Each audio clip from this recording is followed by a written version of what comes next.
En clair, tu n'étais pas ce que tu es aujourd'hui et tu ne seras pas ce que tu es aujourd'hui.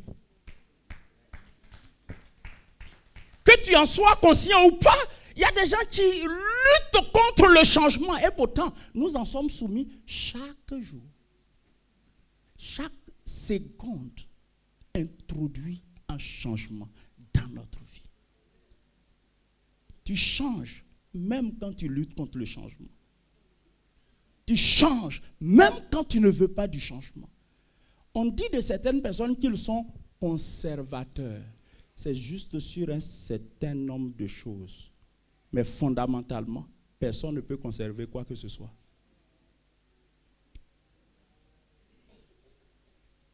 Comment la maison de date est devenue une maison de misère et d'affliction? Vous savez quoi? Le problème que nous avons, c'est que comme tout change, dit tout change. Alors, est-ce que tout le monde est convaincu que tout change? Si tu n'es pas convaincu, quand tu arrives chez toi, essaie de faire certains mouvements que tu faisais avant quand tu avais 17 ans. Et tu vas entendre des craquements. Ce n'est pas quelqu'un qui frappe à ta porte. Ce sont tes os qui ne répondent plus.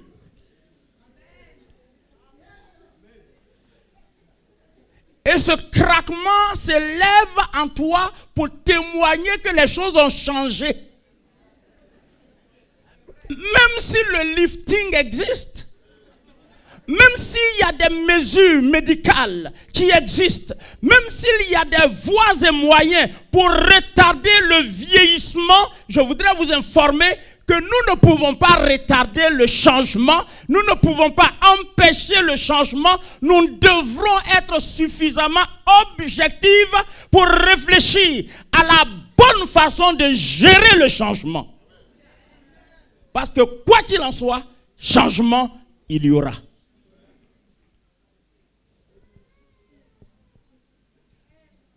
Pourquoi l'homme souffre?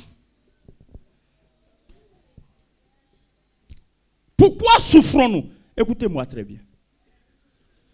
La souffrance a une seule cause. Peu importe le genre de souffrance.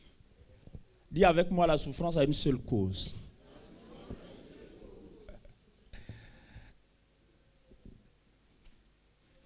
Peu importe tous les boucs émissaires qu'on cherche. Hein? Si on a cherché et puis on a trouvé, ce n'est pas grave, c'est bien. Mais la souffrance a une seule cause. La souffrance humaine est causée par l'incapacité humaine à gérer le changement à son avantage. Vous n'avez pas compris?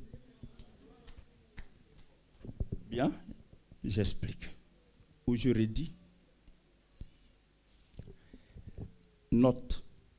La souffrance humaine est causée par notre incapacité à gérer le changement à notre profit.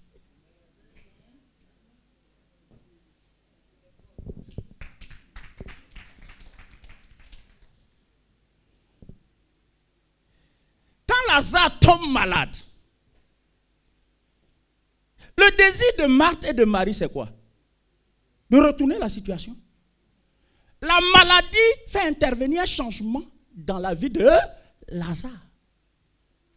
Chercher à œuvrer au rétablissement de Lazare, c'est faire quoi? Gérer ce changement-là, mais en le tournant au profit de Lazare et par conséquent de sa famille. Mais l'histoire nous dit que la maladie s'est soldée par la mort. Ça veut dire quoi? Ça veut dire qu'ils n'ont pas été capables de gérer ce changement que la maladie a suscité. La souffrance est une question de gestion. Est-ce que tu comprends? Dis à ton voisin, la souffrance est une affaire de gestion. Tu vois, la même chose qui t'arrive, la même chose peut arriver à l'autre. Toi, tu souffres, tu gémis, tu es anxieux, tu es dans la misère et lui, il s'en sort parce qu'il a su gérer ça. personnes travaillent dans la même entreprise. On met la clé sous le paillasson. L'entreprise est fermée. Les gens sont au chômage. Ils pleurent. Quand ils sont déclarés chômeurs, il y a un des employés qui se reconvertit automatiquement. Et il devient même mieux que ce qu'il était dans l'entreprise. Mais il y a un autre qui va s'enfermer dans sa chambre et il cherche les voies et moyens pour se suicider. C'est une question de...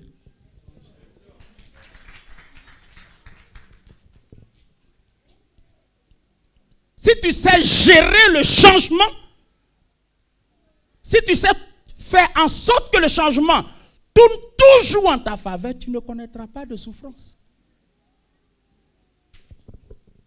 Malheureusement, dis malheureusement, c'est là que se trouve le problème. C'est que ce n'est pas face à tous les changements que nous sommes forts. Que quelqu'un dise, pasteur, prêche. Je ne sais pas ce que tu as étudié lorsque tu étais à l'école. Je ne sais pas quel genre d'éducation tu as reçu. Je ne sais pas quelle formation tu as eue. Mais peu importe le profil que tu présentes, il peut être très convaincant pour Microsoft. Il peut être très convaincant pour telle ou telle entreprise. Mais il y a des changements devant lesquels tu vas découvrir tes limites.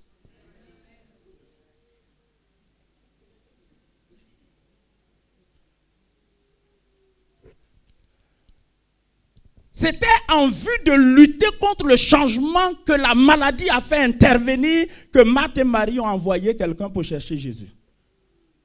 Et comme Jésus ne venait pas, soyez-en sûrs, elles ont tendu la main ailleurs. Ça n'a pas donné le résultat escompté.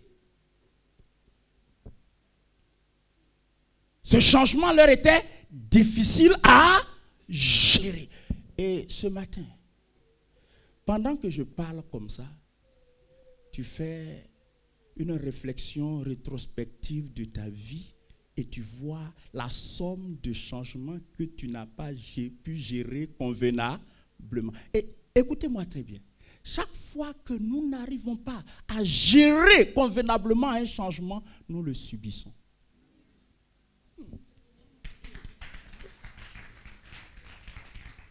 Et la souffrance est due au fait que nous subissons le changement. Tout cela a besoin que nous considérions les choses avec une certaine objectivité, avec beaucoup d'attention et même, permettez que j'ajoute, avec beaucoup d'humilité. Qu'est-ce que tu es face au changement?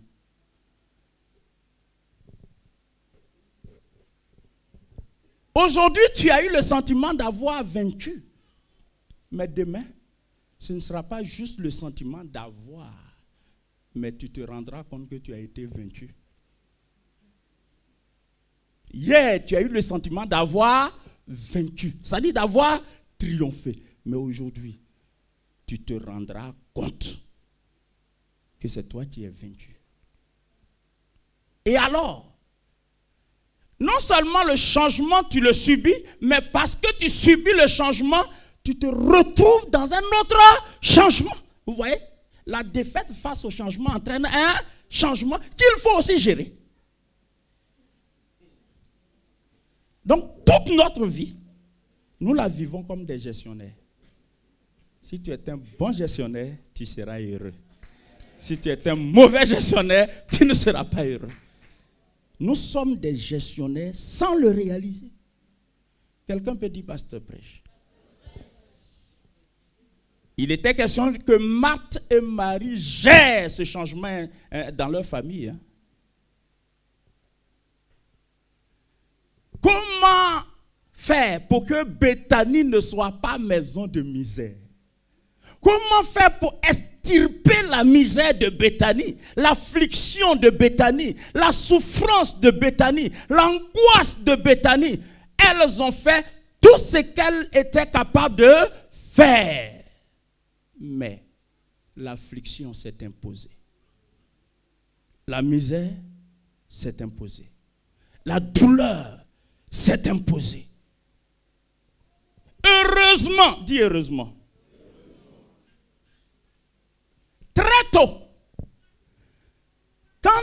se sont rendues compte des premiers symptômes de la maladie, elles ont envoyé quelqu'un chercher Jésus. Heureusement,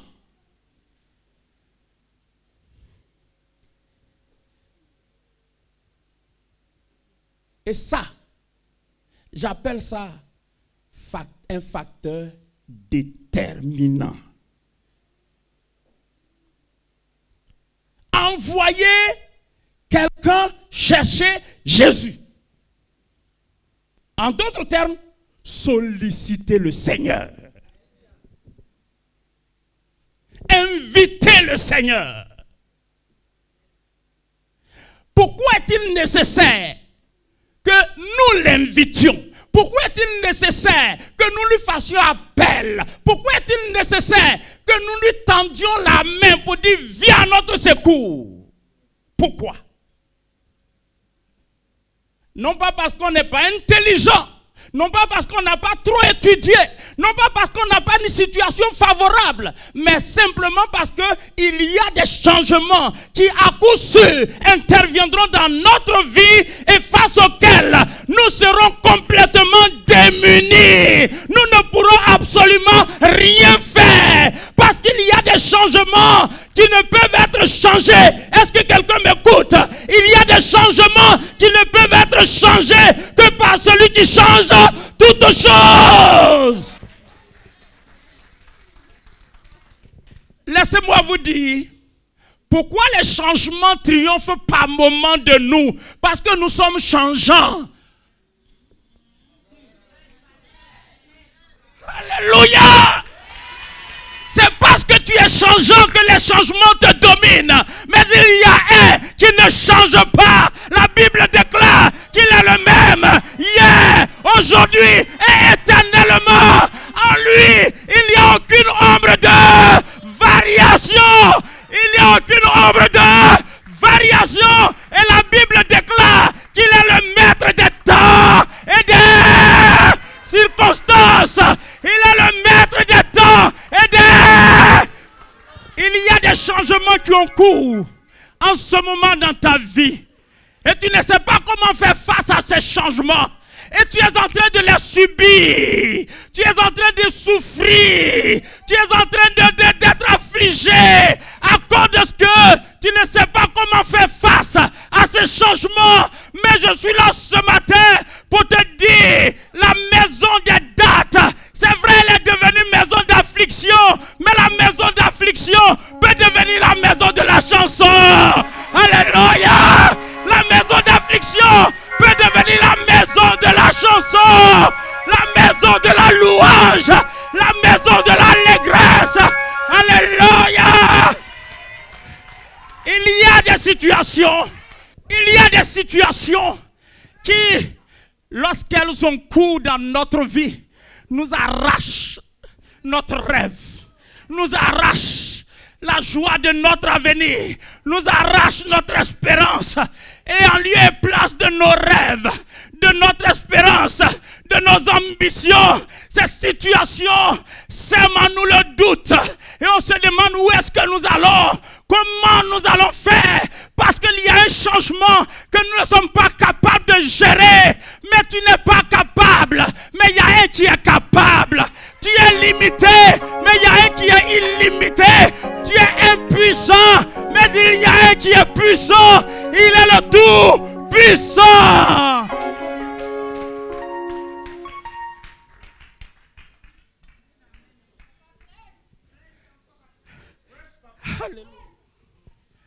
La maison des dates devient la maison d'affliction. Et c'était véritablement une maison d'affliction. Vous savez, la Bible dit, pour revenir aux dates que nous avons soulignées tout à l'heure, Lazare était mort. Et cela faisait combien de temps? 4 jours. Et considérez le climat d'abattement, de tristesse, et que dis-je encore, à Béthanie. Tous les chefs religieux s'étaient déplacés par sympathie pour Marie et Marthe.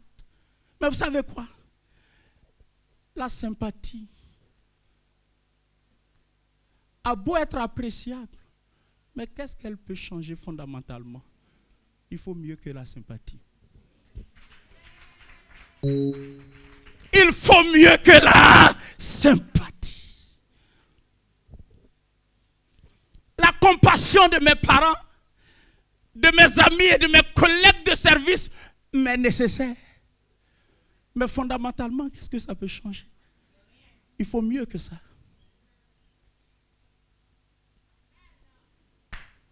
Il faut mieux que ça.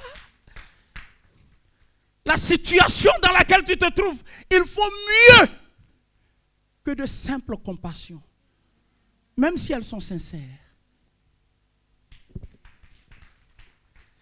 Tu sais, la personne qui t'est la plus proche peut te donner la confirmation de son soutien moral. Mais fondamentalement, qu'est-ce que ça peut changer? La Bible dit que comme Jérusalem n'était pas loin de Béthanie, les gens sont venus pour apporter leur soutien à Marthe et à Marie. C'est beau. C'était l'an de sympathie. C'était l'an de compassion. Nous en avons besoin, mes amis. Mais ça ne va pas si loin. Qu'est-ce qu'ils ont aidé Marthe et Marie à faire? À pleurer. Lazare était mort. Cela faisait 4 jours. Il y a un qui va changer le cours de l'histoire. Vous savez, il y a des gens qui viennent accompagner l'histoire et il y a un qui vient changer le cours de l'histoire. Alléluia! Wow! Je vous parle de mon maître. Quand il vient dans ta vie, il n'accompagne pas ton histoire qui est déjà trop misérable. Il n'accompagne pas ton histoire qui est déjà trop douloureuse. Il n'accompagne pas ton histoire qui est déjà trop remplie de confusion. Il n'accompagne pas ton histoire qui est faite d'angoisse, de désarroi, de tristesse, de détresse. Et que sais-je encore? Non, il ne vient pas pour t'accompagner avec sa compassion. Il ne vient pas pour t'accompagner avec des mots dits sous forme de formule. Il ne vient pas pour t'accompagner avec des placebos pour endormir ta conscience. Et après tu te réveilles dans la souffrance. Ce n'est pas ce qu'il vient faire. Il vient pour changer, mais radicalement, le cours de l'histoire de ta vie.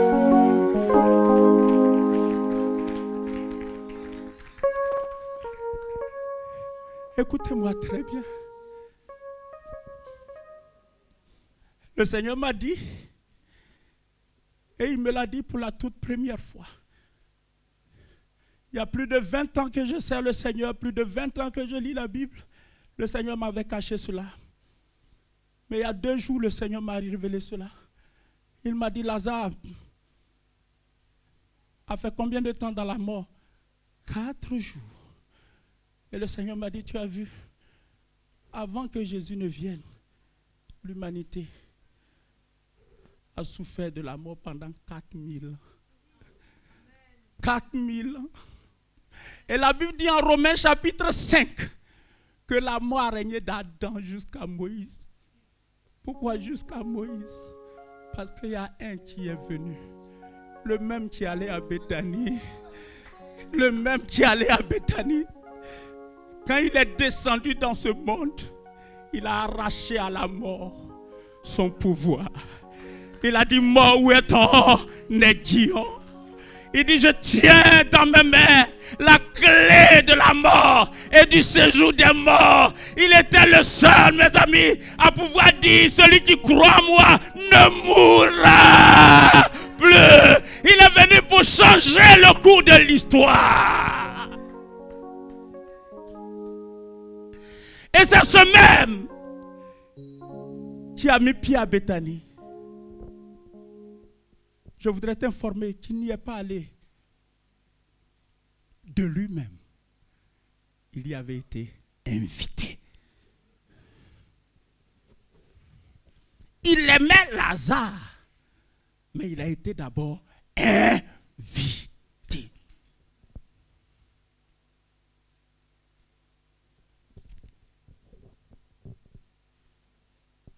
Il a été invité. Ça me ramène à cette histoire de la noce de Cana, où Jésus, et c'est écrit, la Bible dit que les jeunes gens qui se mariaient avaient invité beaucoup de personnes. Et la Bible dit, et Jésus était aussi là. C'est la donne qui change tout. C'est le facteur déterminant.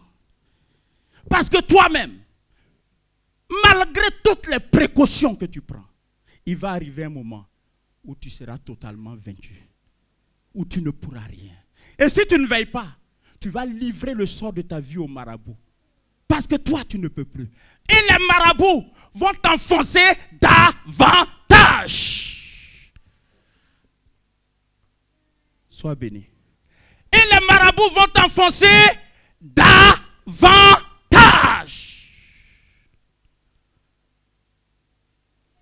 Parce qu'ils vont te faire croire qu'ils t'apportent une solution et tu vas y croire. Mais sans que tu t'en rendes compte, ils vont te dépouiller financièrement, ils vont te dépouiller socialement. Pourquoi? Parce qu'ils vont te mettre en palabre avec tous les parents de ta famille. Ils vont te dire que c'est ta tante, c'est ta mère, c'est ton père. Entre-temps, ton père est déjà décédé, mais il accuse. Et comme tu ne peux rien, tu gardes la haine. Tu pensais faire la tombe de ton père, tu dis je ne fais plus. Simplement parce qu'il y a un faux type qui, à partir d'un jet de Cori, est en train de t'enfoncer. Je voudrais te dire ce matin qu'il y a un qui a déclaré prenez mon joug, car il est léger. Mais avant de dire ça, il a dit du haut d'une montagne, il a dit venez à moi, vous tous qui êtes fatigués et chargés, et je vous donnerai du repos. Il y en a qui promettent et qui ne sont pas capables de le faire. Mais lui, quand il le promet, il le fait. Quand il le promet, il le fait. Et ce matin, je te donne la garantie qu'il l'a fait pour moi. C'est avec lui et par lui que je gère les changements qui interviennent dans ma vie. Et parce qu'il est avec moi dans la gestion de ces changements, je ne sens pas le poids des changements. Sinon, la foi en Christ ne nous dispense pas d'être confrontés aux changements. Les changements, c'est le fait de la vie sur la terre. Tant que tu vis sur la terre, il va intervenir des changements bons ou mauvais dans ta vie. Mais il faut les gérer, même quand ils sont bons. Il faut les gérer. Quelquefois, il y a des gens, ils font face à des situations tellement heureuses qu'ils finissent par être détruits. Ils sont tellement dans la joie et dans leur joie là, ils s'auto-détruisent. Vous voyez, non? Tout changement se gère. Mais il faut que tu sois accompagné par quelqu'un. Il faut que tu aies quelqu'un à côté de toi. Et c'est quelqu'un que je voudrais vous présenter ce matin. Jésus-Christ de Nazareth. Jésus-Christ de Nazareth. Il a fallu que lui descende à Béthanie pour que la maison de misère soit transformée en maison de chant. Peut-être qu'avant que tu ne sois là ce matin, ça fait un moment, tu te réveilles, tu te couches avec des murmures, des complaintes, tu te couches avec des lamentations, tu te réveilles avec des soupirs longs d'1 kilomètre. Tu dis, yeah. Et quelqu'un à côté de toi te demande, mais qu'est-ce qui se passe? Non, il n'y a rien. Mais il y a quelque chose. Ce que tu es en train de faire, ce n'est pas la façon normale de respirer. C'est parce que tu fais face à un changement que tu n'arrives pas à...